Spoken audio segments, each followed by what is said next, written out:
I had the absolute honor of hosting the esteemed author and literary powerhouse Crystal Wilkinson for today's conversation.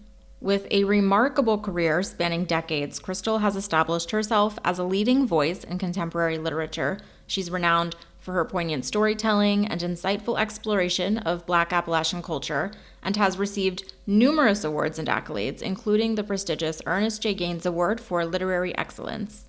With her latest book, Praise Song for the Kitchen Ghosts, we explore the intersection of food, tradition, and storytelling in this captivating conversation, celebrating the beauty of heritage and the power of food as a form of cultural expression. Join us as we delve into the rich tapestry of Black Appalachian cuisine and cultural heritage with Crystal as our guide. Welcome to Grandma's Silver, where tradition meets today. I'm Allie, your host and the founder of the Grand Millennial Lifestyle. Here, we blend aesthetics with nostalgia, engaging in conversations with lifestyle brands, designers, and more to rediscover the timeless charm of the past. Join me as we journey from home to heart, illuminating the past and polishing the present with the gleam of Grandma's Silver.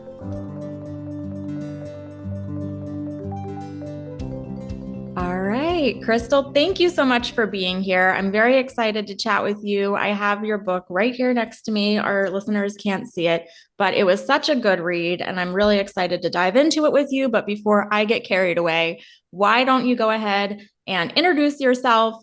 Tell us a little bit about your background, the inspiration behind your book, all of the good things. Well, I am Crystal Wilkinson. I teach at the University of Kentucky in creative writing.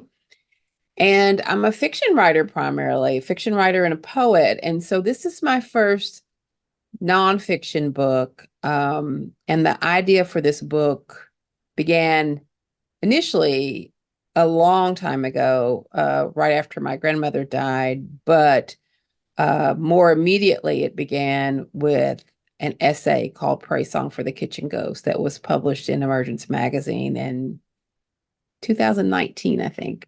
You consider yourself a storyteller. I believe you've said, I'm not a historian, I'm a storyteller. And that was very enlightening. I actually found myself only on the second page on your introduction already pausing and reflecting, because you said something that was so relatable, but that when you are standing in your kitchen and you're chopping and you're stirring and you're over the oven and you're the most connected to your kitchen ghosts, right? Your ancestors, your heritage. I too feel that way. It's just one of those things that I've never felt more connected to my people than when I am doing the things that I know my people have done. And it was such a profound statement that there is a profound connection to the dishes, the crumbs, the slices, and a universal truth, honestly, that just this simple act of cooking can tether us to stories and traditions of the past and the things that have honestly probably shaped many of us. Just to underscore food as a vehicle for connection and memory. And I'm curious if you want to just kind of speak to that a little bit more and what that kind of has represented to you. Yeah, sure. I mean, I think that I see food as a unifier, for one. I mean, I think that, whether it's politics or gender dynamics or neighbors or different ethnicities, that if we sat down at a table more and broke bread, that there would be a better chance for unification across topics, because I think food is a great unifier. But it's also the great definer. Like, food is culture. Yes. Food is ethnicity. Food is, regional. It's all of those things. And it's love in many of our families. So I think that idea that you're being cared for, not only nutritionally, but spiritually and emotionally, it's part of our emotional landscape, I think, that food is. And so I think that because of all of those things, that's why we're so connected. That's why the kitchen, or the way that a dish is prepared, is so important. And I think that's why there's all these regional food fights. That's why people will say, oh, you can't make flat dumplings. They have to be fluffy. Or don't put sugar in your grits, that's an abomination. Those kind of things are regional, but they're also family based, and they're culture based. And I think that, we're willing to argue and fight over those things because they mean so much to us, because that's the way it's always been. And for many of us, for most of us, actually, it's been that way, not just in our lifetimes, but in lifetimes before. Yes. I think too, if you could also, so one of the things, just to give it a little bit of context, and rather than I explain, it would make more sense to come from you. But throughout the book, you highlight that when you are in the kitchen, you like to hang one of your family members' dresses near you. Could you talk about that a little bit more? Yeah, that's actually where initially the term kitchen ghost came from. When my grandmother died in 1994, the whole family, of course, was turned on its head, and we were all filled with this deep grief. We actually thought my grandfather would go first because he had been sick. And so my grandmother's, while she had some health issues, her death was surprising for all of us, and devastating, of course, for all of us. And we had been gathering all of our lives. So she had 7 children, 25 plus grandchildren and great greats. And so we would all gather in that little house up that holler for holidays. That's all our holiday was, is going home, generations of us going home. And so we were, of course, grieving, but with this daunting task of like, what are we going to do? And so we all decided to go sort of our separate ways and nestle home and grieve in our own little units. And so I had the task of cooking for my 3 children and my mother. And, I cooked for them all the time. Like, I made Sunday dinners, I made dinners at night where I would invite my mother over. But the holiday meal was so huge and had been loomed so large in our lives. I just didn't think that I could do it.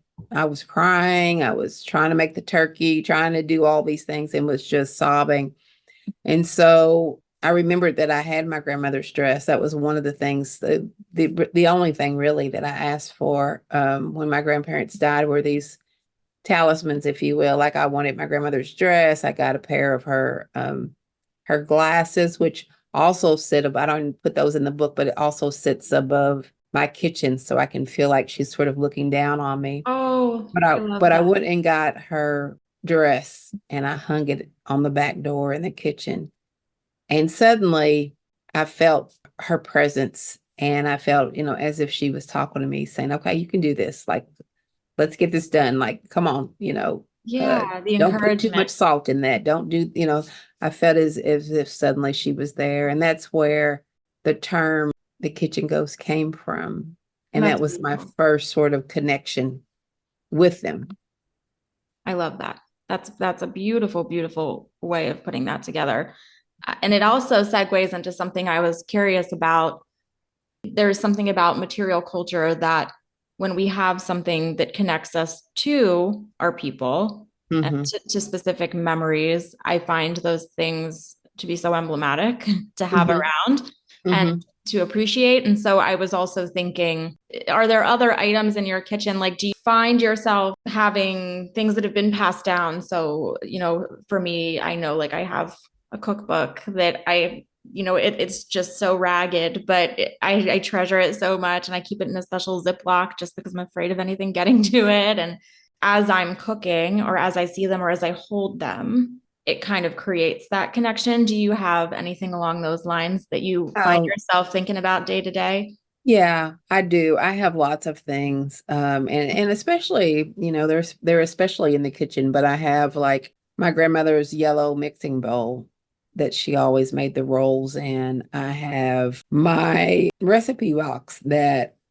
I have had since I was in high school, that she helped me fill up. Oh, And many of those are in her handwriting. So I have those. I have a spoon rest that I put on the stove. I have a sort of a Dutch oven that was my mother's. And so I surround myself with those things. I have a jar, my grandmother canned lots of foods and canned green beans and blackberries and all kinds of things every year as part of her sort of annual tradition in the summer.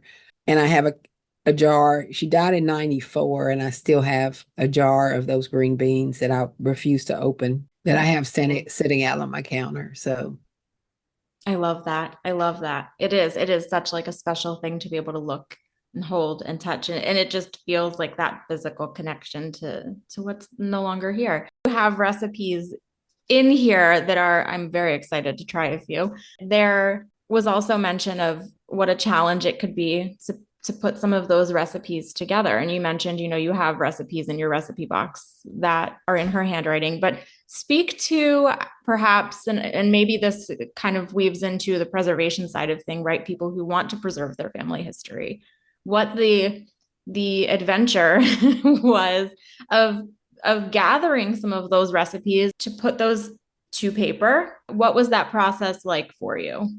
well, all of those dishes, those main ones that appear in the book, well, the dishes in the book sort of travel. So some of them are sort of heirloom recipes that my grandmother actually cooked. Some of them are my version of the recipes that she cooked. And then it sort of travels on to the present, and some of the things that we cooked in the cafe that my husband and I owned. But yeah, so I had to make some decisions. I think of the oral tradition of recipes, and many of the recipes that are in that box that I still have. It's all rusty now. That my grandmother helped me fill up when I was in high school are things that I wrote down. So she would say, instead of me saying, "Give me your recipe for such and such," I would ask her a question that then elicited a response that was a story, right? So I would say, "Oh, well, how do you make?" So I wouldn't ask her for her biscuit recipe. I would say, "How do you make biscuits?" And so sometimes she would almost force me to make it right there. And she'd say, "Reach down there and get that bowl. And then you're going to do this." And so, and then fetch you some milk, and then get you some flour out of the board. And so that kind of orality, and that coming out of that, two oral traditions, both being Black and being Appalachian, I thought of recipes almost as poems because there's such an orality to it. Yeah. Like the cadence of her voice, her accent. And so a lot of those recipes were told to me first, and told to me during those times, when I was a young girl. The ingredients were there, but directions were sometimes absent. So once I wrote the book, I had a recipe tester to Bonnie Benwick, who was the food editor for many years for the Washington Post.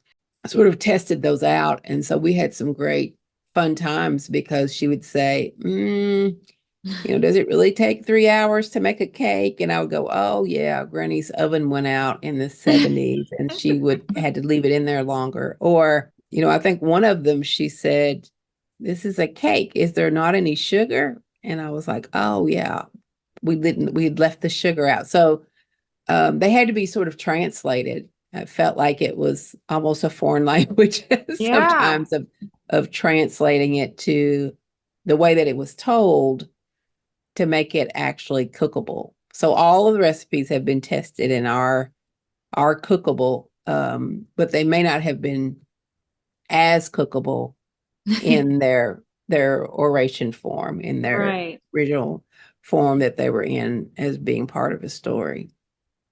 We all have that family member who will tell us something and then we go to make it, and then when you try and do it, it doesn't quite there's something there's something lost in that translation orally, but it is such a beautiful, like, that's what you hear when you make it.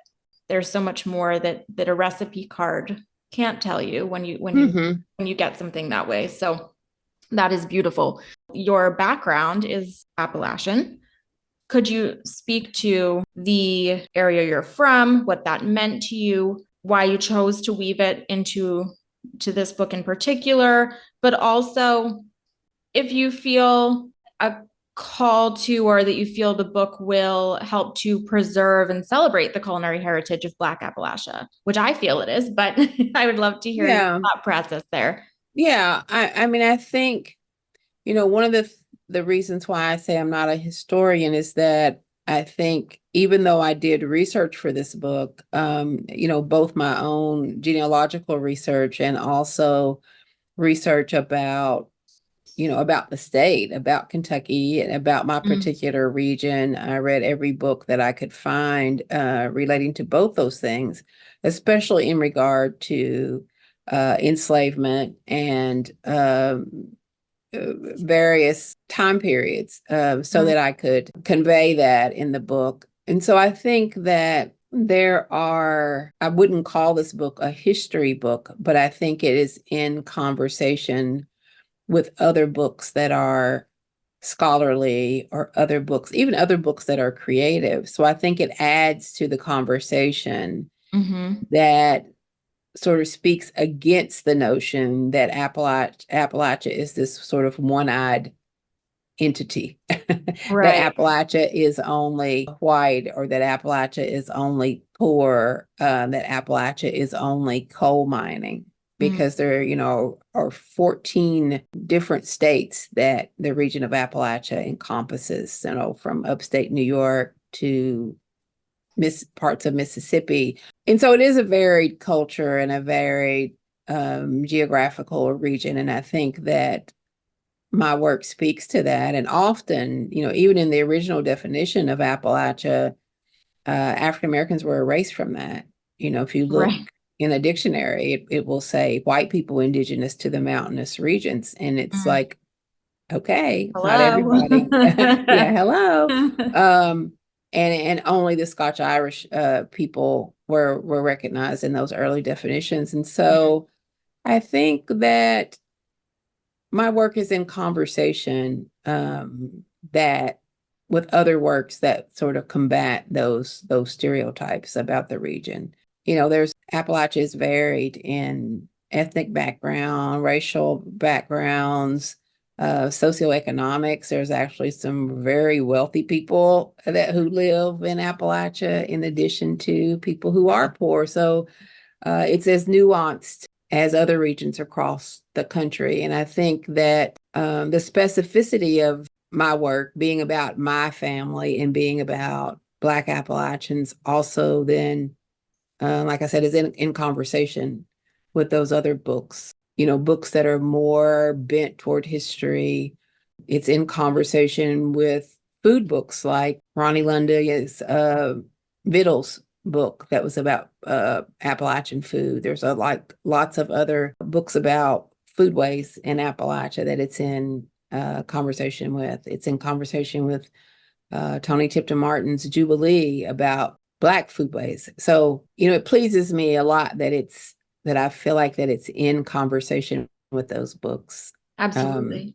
To sort of educate the rest of the world about who we are and where we come from and what we do. There's a social justice piece to this because here I am, I am a white woman. I am reading this book. I had no idea about Black Appalachia. So that was enlightening in itself. And it was almost embarrassing that I didn't know, but history has somewhat failed us in that arena. And I was fascinated. I was sitting there because I won't go into it because this is not my story, but our family, my late grandmother was raised part of her life in an orphanage. We have a lot of Italian heritage. We've always sort of felt a bit complacent in our lack of full understanding of our family history, but we have some relatives that go on Ancestry DNA and, yada, yada, yada. They look into genealogy and that's good and well. But when I was sitting and I was reading this, I felt sort of this jolt of, oh my goodness, you are so lucky to even have the luxury of doing that. Because I think what bypasses so many of us is that I realized what I was taking for granted. And I think you, without directly saying it, illuminated the reality that for those whose ancestral lineage honestly fades into obscurity, particularly when it intersects with the trauma of enslavement. The search for identity and connection can be very challenging. It can be often a fruitless effort. And very early on in your book, you mentioned that you had to fictionalize aspects, and that hit me very hard. And when I kind of started to piece all of this together, it was just a reminder of acknowledgement and confrontation of historical injustice. And I think it just hit the nail on the head and just it prompts a larger conversation. It's part of your story. You're just telling your story. And I think it was so beautifully done that it prompts this much larger conversation, and it was very thought provoking. And it really contributes, I think, as I was sitting there reading it, to just the conversation of a more inclusive and empathetic understanding of the past. Yeah, And I mean, I think that's true. I mean, I think that, someone asked me, was what I'm doing there the same as what, the scholar Sadia Hartman, she came up with a term called critical fabulation. And in her book called Lose Your Mother, A Journey Along the Atlantic Slave Trade. I think it's, at first I said, no, I don't think that it's the same thing because, she's more of a scholar. But I think that because of the absence, it ends up being sort of the absence of information, on anybody of color, but particularly enslaved people. I think that it was sort of my responsibility to give a voice to my fourth great grandmother, Aggie, of color, who was born in 1795 in Virginia and brought to Kentucky as an enslaved child. She is someone who represents all the thousands of Black women who never had a voice.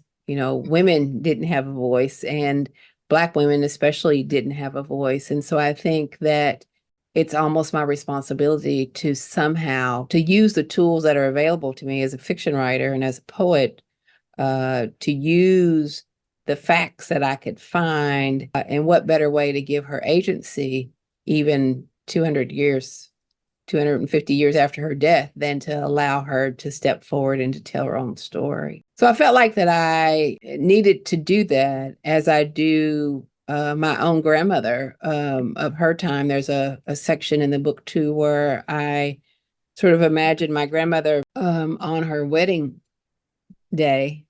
She got married on Christmas Eve, and she was 14 years old when she got married. Wow. She wanted to be allowed to become a school teacher, and her parents would not allow her to do that. So I was able to see her in a different way by writing those scenes.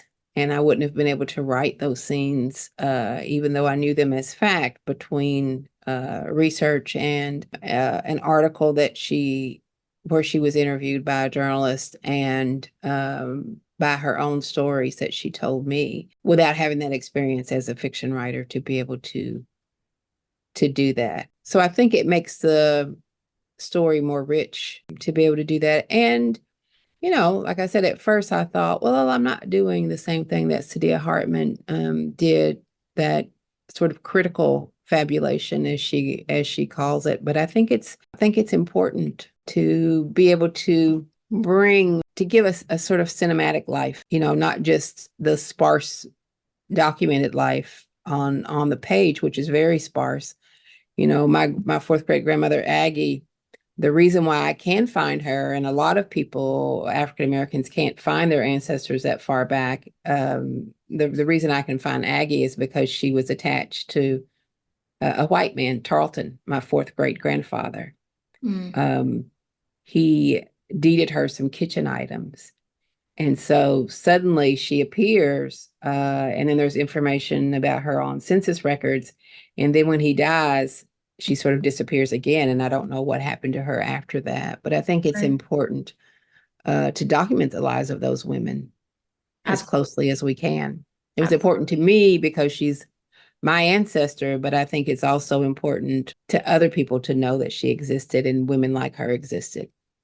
genealogy. So have you always been enamored with your ancestry and genealogy, or was that something that sort of developed as you started to write the book? I've always been interested in it, but didn't really have any documents. One of my cousins has been the family genealogist for years, really two of them. And, one of them has gathered all the death certificates and marriage certificates and birth certificates that she could find going back as far as she could. And the other one, even before things like ancestry.com and things like that, she had done a lot of research. So I knew about many of our family members kind of going back, but I think I even replicated some of their work without even knowing it, especially when I found Aggie and I realized that she was Patsy Rife's mother, who I had always heard about in Casey County, where I'm from.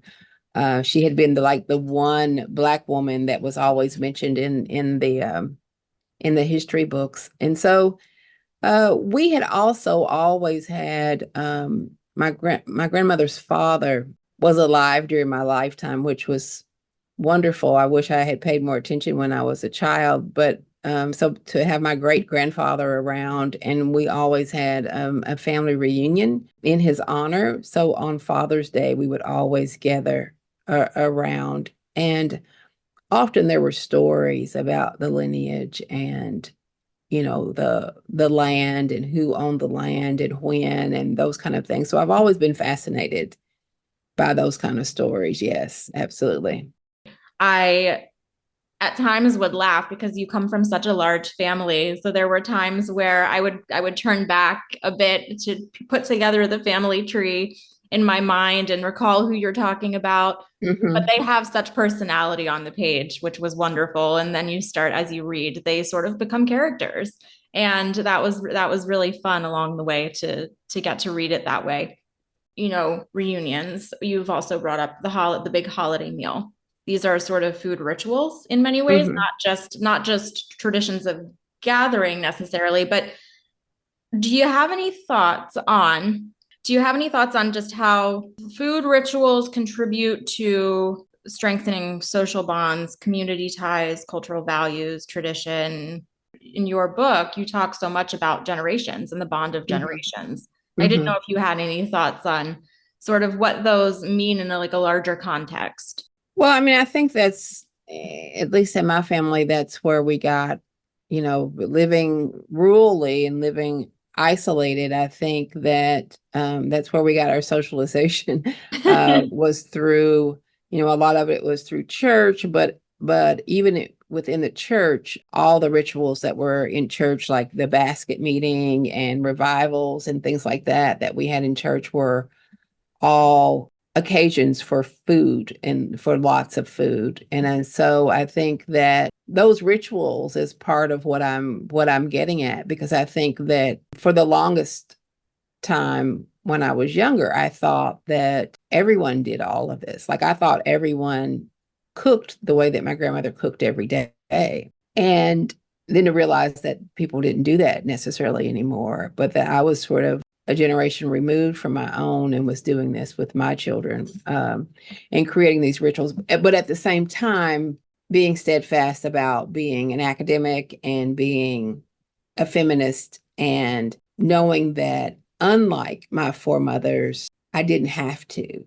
Like Right. there was nothing within my own society saying that I had to do these things. And so for me, I think it's important to continue to pass those things on, but also at the same time giving the next generations a choice of whether Yeah. they want to or not. Like that's a big theme in Praise Song for the Kitchen Ghost, about whether or not how I feel about it and processing it and sort of reconciling what it means to be a woman in this century, or to be even a person, like even my son, like, will these things be passed forward or will they not? And then you did talk about your own experiences as a mother and your children and what they, even as you have seen them start their families, like what that looks like on the subject, of course, of food memory, and it can evoke emotions and nostalgia. the recipes that you chose to put into your book, I mean, every recipe had a story connected to it. The narrative, like you said, people go back and forth, like, is this a cookbook? Well, or is it not? It's a, it's I call it a culinary memoir. And Francis Lamb, who was my editor, first sort of introduced that phrase to me as far as like what to call it, because it's such a hybrid. But the narrative came first. Like I decided what I wanted to talk about. And then, always, of course, with food being the theme, but I decided what areas of my life and the life of my ancestors that I wanted to talk about, and then chose the recipes that would go along with that. So there were lots of recipes that were not documented in the book that are family recipes. And probably my favorite, I have two favorite recipes in the book for different reasons. And my favorite thing to sort of cook on a regular basis, and one of my favorite things to eat, is chicken and dumplings. Even having been a vegetarian for 20 years, chicken and dumplings is one of the reasons why I'm no longer a vegetarian. So I spent many, many years trying to figure out, like, how do I make chicken and dumplings without chicken? Like, can I do this? So that's a comfort food that I enjoy making, and that reminds me of home. And the other one is the jam cake.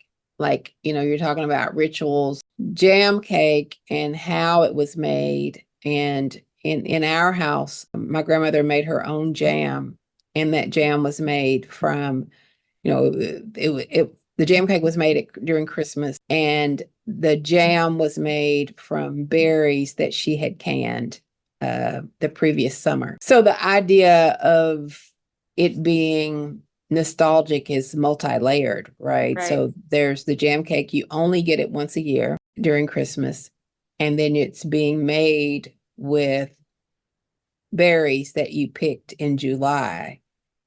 So there's like memory inside of a memory. You're also remembering what it was like to be out in the sun in July, picking the blackberries out in the wild. And so that would be my other favorite recipe, because it's so layered.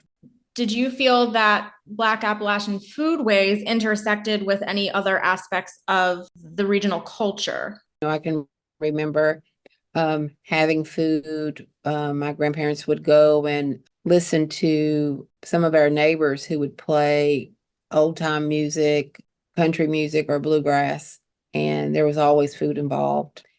You can't uncouple food with regional foods with the culture. Even something like a hog killing was sometimes communal, or making sorghum like my grandfather did was communal. So it was sort of ingrained in the culture that these are times that the community would come together. And so it reaches across, religion, music, storytelling. It's connected to all those aspects. Even the fact that even the terrain itself, like, people often think that Appalachian food is food in the Deep South, and in some ways it does. But I think some of the ways that it differs is this emphasis on preservation that Appalachians have. And it's because of the terrain. Like, you can have a winter garden in the Deep South and continue to grow vegetables later on in the year.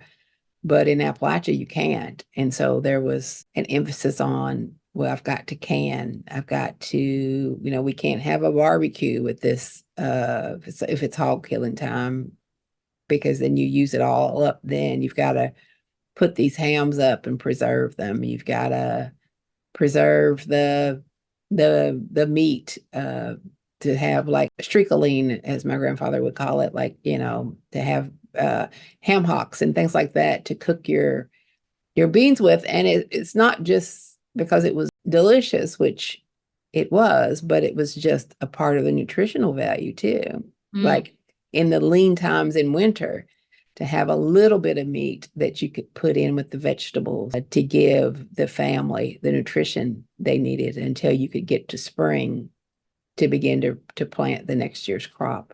Preservation was familial, was individual, it was also communal and deeply entrenched in the culture. I was sort of in that majority of misunderstanding Appalachian culture. So I Mm-hmm. really enjoyed reading, especially, you talked about the terrain quite a bit, which was really interesting, and foraging even, and those experiences and what you Mm-hmm. learned about foraging with your family. Have storytelling and food always been intersected and intertwined for you? Is this something that others in your family do as well? Or are you sort of the family storyteller?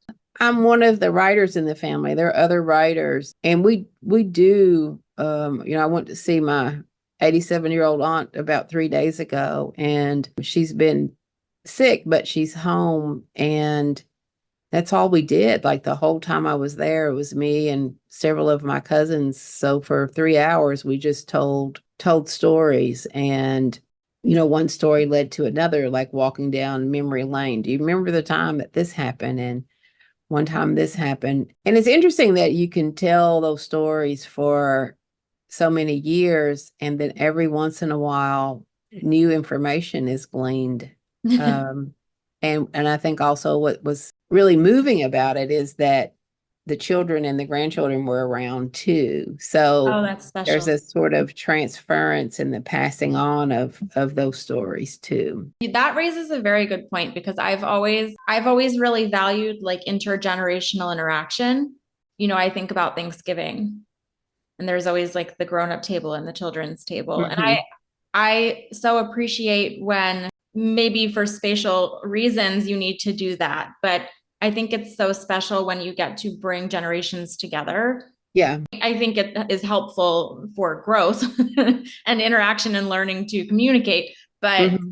that interconnectedness and that transference, as you said, that's where that happens, is, Yeah. is when you're together and kids get to be a part of the conversation. I guess my last question for you would be if there is anything else that you wanted to share with us or anywhere you're going to be coming up in the next few weeks that you want people to know about, or if you have any projects you're looking forward to that you want people to take a peek at. Well, I mean, the book is still new, so I hope that people, if you find it interesting, that they will go and find Praise Song for the Kitchen Ghost wherever books are sold. So maybe I will have an event close to where people live that are listening that where they can come out and see me in person. But I guess the last thing I want to say is that one of the things I have found fascinating as I've gone all over the country is that even though I'm writing specifically about my family and specifically about Black Appalachian foodways, but one of the most moving things has been that we all have kitchen ghosts. Yes. We all have kitchen ghosts, and to sort of share and commiserate and cry with people I don't know, like strangers all over the country, has made me realize that we have a lot more in common than we do differences. Everyone has a kitchen ghost, and just to Mhm. hear them named has been a very moving experience. People saying, "Oh, my Italian nonna," my Chinese grandfather, just going on and on, naming the dishes and the people who made them. And I think that we need to do more of that. I think it's a healing It is. thing to And look as you back. said, and you said early on, it's a unifier. Yeah, Food is a unifier. And yeah. so is the storytelling and the sharing of our kitchen ghosts. And that was even, like I said, that was one of, there were many times where I paused and reflected, and I just can't say enough good things about the book. But page 2, right then and there, didn't even make it past the introduction. And I paused because it was just, oh, other people experience this Hmm. because it isn't really widely talked about. I think we tend to associate recipes with our connectedness, but we don't always talk about the experience of cooking and Right. the experience of being in our space and surrounding ourselves with those things. And so I think to take a step back and say it's not just about what I'm making, it's about who I am making it with, should they be here or not. You're right. Like I said, I have Crystal's book here. I cannot say enough good things about it. I will put the link to the book in our show notes. I'll also make sure that your social media and website information are there so people can check you out, and make sure that if they are local to one of your next stops, they can pop in and say hello. And I just want to thank you so very much for sitting down and talking with me, because this is such a special project, and I'm honored to even get to have the opportunity to speak with you about it.